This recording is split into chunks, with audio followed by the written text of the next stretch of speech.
Engineers do a brilliant job, whether it's from rockets to radiators. So yeah, very advanced engineering somebody's put there, to actually quite simple stuff. Our lives can't be better and easier without the contribution engineers make. So yeah, when I'm saying these things, I do hope it comes across it is with utmost respect. Yeah.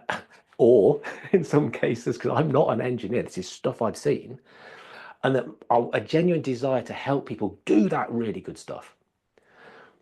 However, what occurs is that this superego comes in place. Engineers are doing brilliant things.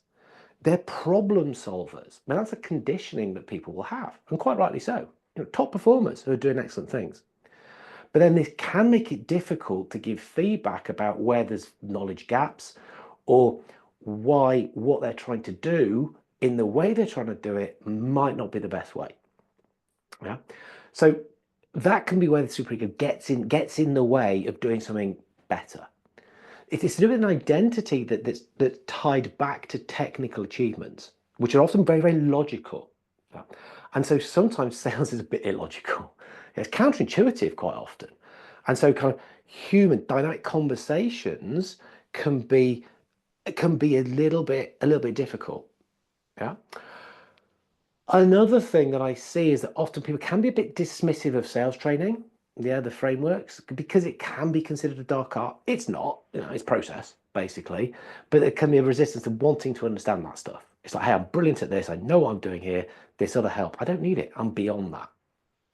So I think perhaps that sometimes sales is classed as being a bit sleazy. This millstone around the neck. It can get in the way of people doing a really good job. So the engineering superego, again, this is about mindset shifts. It's only about mindset shifts. It's thinking with a partnering mindset set.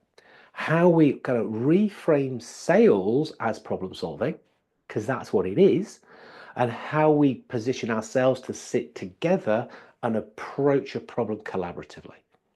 That's what we're trying to do there. So it's getting a kind of a more curious approach to stuff, which again is all about asking questions. And I use engineering questions to train salespeople. 5 whys. Why? Why? Why? Why? It really gets down into what's going on and what do we need to fix, or what should we actually be looking at here? And so, yeah, some of these things are going to be a bit uncomfortable.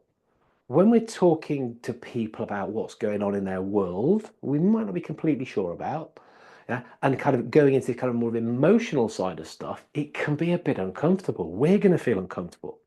We might be challenging them on stuff that they think can be uncomfortable.